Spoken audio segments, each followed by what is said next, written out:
Yes, kipindi chetu cha leo ndugu mfuatiliaji wa Excel Master TZ, naenda kufundisha jinsi ya kutumia maximum number na minimum number kwenye formula moja ambazo zina condition.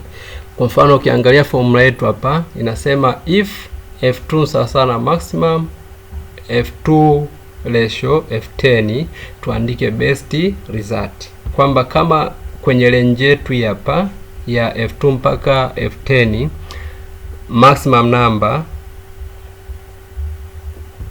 number kwenye range yetu tuandikie best result.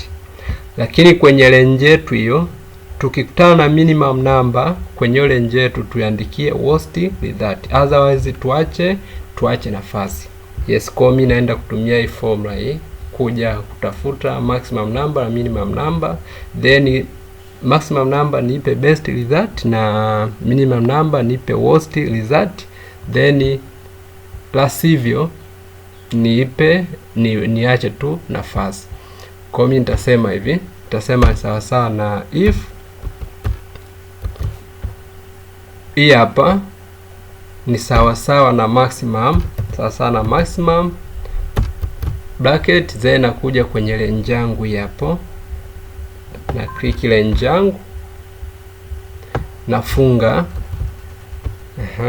Kwa hapo nitasema koma niandike best result, kwamba ile maximum number kwenye range yangu niandikie best result ambayo ndio hapo, koma nasema if hii hapa ni sawa na minimum kwenye range yangu hiyo kwenye range yangu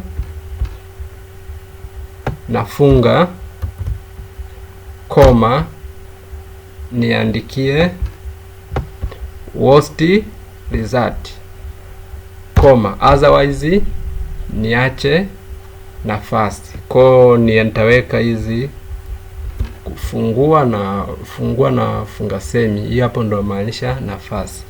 Kwa baada hapo na kuja niko click kwenye na nafungia zile range zangu ambao ni T1 na U1, nafungia hizo range zangu pamoja na ile range nyingine. Kwa nafungia range zangu kama kawaida, nafungia range zangu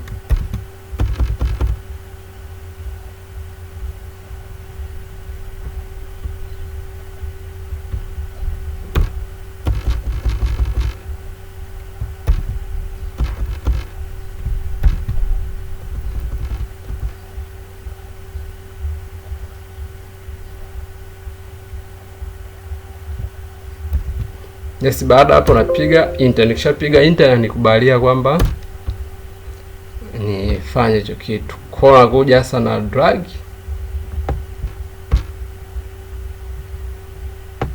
Yes, nikisha drag hapo naenda kutafuta. Kwa mfano hapa imeniandikia best result. Best result ni kwamba hapa average yake ni 69.1, ndo average kubwa kuliko namba zingine zote humo ndani kulingana na hiyo formula yangu. Lakini hii hapa imeniandikia worst result, kwamba hii hapa ndo average ndogo kuliko zote kwenye range yangu.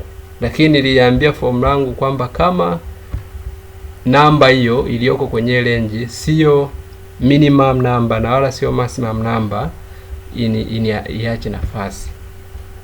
Lakini pia naweza kubadilisha formula yangu hapo, mpaka hapo nishamaliza. Kwa naweza kubadilisha formula yangu kwamba badala ya kuacha nafasi ije iniandikie average hapo hivi, ije niandikie average. Kwa hapo naweza pia nikafunga hiyo range yangu then nikapiga enter. Kwa hapo kama kawaida imeshanileta hapo. Kwa hapo mimi na drag mpaka hapo hivi. Kwa kama unavyoona hapa hizi zote zimeleta average kwa sababu sio minimum na wala sio maximum number. Lakini minimum number imeniletea worst result na maximum number imeniletea best result. Tafadhali subscribe, ili uweze kupata mafundisho mengine yote yanaendelea. Lakini pia kama hujaelewa, ndugu mfuatiliaji wa Excel Master TZ, uliza swali lako, utajibiwa kupitia channel yetu. Karibu tena Excel Master TZ, fuatia vipindi vingine vinavyoendelea.